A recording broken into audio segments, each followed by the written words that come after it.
धन धन सतगुरु तेरा आसरा। डेरा जगमाल वाली की साध संगत को फिर से मैं नारा बोलता हूँ, धन धन सतगुरु तेरा आसरा। और मैं दोबारा से ये एक अपील करना चाहता हूँ सारी संगत को और सरकार को भी, हरियाणा सरकार को भी, दिल्ली सरकार को भी और प्रशासन को, कि वीरेंद्र और शमशेर लेरी और डॉक्टर विनोद दिल्लीवाड़ा, इन तीनों के खिलाफ पहले एफआईआर दर्ज की जाए, फिर इसकी उच्च स्तरीय जांच की जाए भी किस तरीके से गद्दी लिखवाई गई और किस तरीके से इस वीरेंद्र ने इतने बड़े संत महाराज जी को ब्लैकमेल किया, कैसे किया।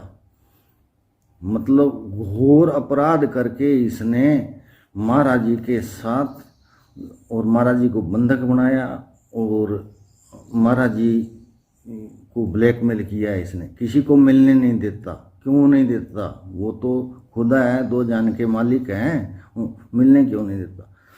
तो दूसरी बात मैं आपसे ये कहना चाहता हूँ भी लोग कहते हैं खुदा को कौन बंधक बना सकता है। ठीक है आपकी बात, खुदा को बंधक नहीं बना सकता, लेकिन समस्त बरेज की खाल उतारी थी, पलटू को जिंदा जलाया था, ईसा मसीह को सूली चढ़ाया था, गुरु तेग बहादुर की गर्दन उतार दी थी। वो चाहते तो एक श्वास में त्रिलोकी नष्ट कर देते, लेकिन तेरा बाणा मीठा लागे। संत दीनता के सागर होते हैं, वो सहन कर लेते हैं, वो बोलते नहीं है। ठीक है, ये बातें भी आप ध्यान में रखो। और हम है ना, आप और मैं, कोई भी है, हम अरबों से एक एक जीव हैं जिनको कुल मालिक मिले है।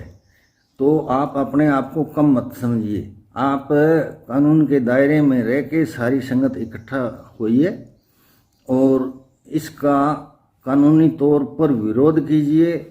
और मैं आप एक बात और कहना चाहता हूँ कि इस वीरेंद्र की संपत्ति की जांच होनी चाहिए। इसकी 30 एकड़ जमीन खारिया सिरसा में है, 30 एकड़ जमीन इसकी हिसार में है, दिल्ली में इसकी कितने फ्लैट्स हैं, इसकी मतलब इसके पास ये करोड़ों की संपत्ति आई कहाँ से, क्या बिजनेस था। जब ये डेरे में आए तो दोनों भाई आए थे, भूखे मरते थे, इनके घर में रोटी नहीं थी, इनके माँ बाप डेरे में छोड़ के गए थे इनको।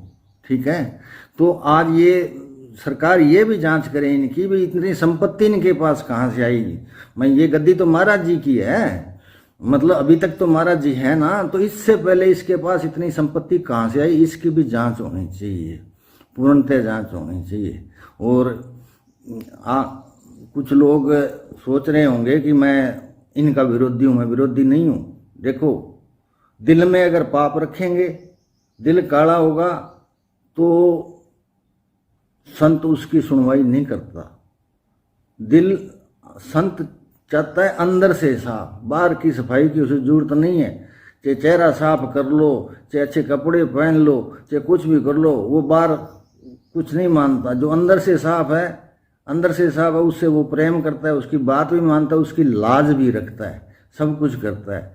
तो आप लोगों को मैं बता रहा हूँ स्पेशल कि आप लोग आगे आइए, कानून के दायरे में रह के आगे आइए और इस चीज़ का खुलकर विरोध कीजिए। और ये संत बनने को चला है, गद्दी पर बैठने को चला है। मैं इससे वीरेंद्र से पूछता हूँ, तूने कितनी लड़कियों के साथ क्या क्या किया है भाई? जवाब देगा क्या तू? नहीं, हम बताएंगे इसने और लेरी ने क्या क्या किया है। ठीक है, तो मेरी बात ध्यान से सुनिए। मेरा किसी के प्रति कोई विरोध नहीं है। मेरा ये है कि यहाँ जगमाल वाली डेरे में 2 ताकतें काम करके गई, पूर्ण ताकतें कुल मालिक पूज्य मैनेजर साहब जी और पूज्य वकील साहब जी अभी कर रहे हैं। ठीक है, तो इस बात को सभी लोग ध्यान में रखें और मेरी बात को कभी भी इस तरीके से मत सोचना भी मेरा इनके प्रति कोई जहर भरा है या मेरा इनसे कोई दुश्मनी। मेरी इनसे कोई दुश्मनी नहीं है, किसी से कोई दुश्मनी मैंने रखी ही नहीं कभी किसी से। मैं तो देखो एक सतगुरु के आश्रय रहता हूँ भाई। सतगुरु अगर मैं सच्चा हूँ तो मेरी सुन लेना, मैं झूठा हूँ तो मत सुनना। ठीक है, तो अंदर से सतगुरु ताकत देता है और आप में भी बैठे है वो। और हम करोड़ों में एक एक जीव हैं जिनको पूर्ण सतगुरु से नाम मिला है। तो इस वक्त का फायदा उठाइए और ये ना हो ऐसे लोग गद्दी पे बैठ जाएं और इस डेरे की बदनामी हो। ये नहीं होना चाहिए। डेरे पे कोई भक्ति वाला जीव बैठाए। और कोई सोचता है भी मैं पॉपुलर होना चाहता हूँ, तो बिल्कुल नहीं भाई, मैंने कोई चुनाव नहीं लड़ना, मैंने कुछ नहीं करना, मेरे को रोटी दे रखी है सतगुरु ने सुख की, वो मैं मेरी खा रहा हूँ।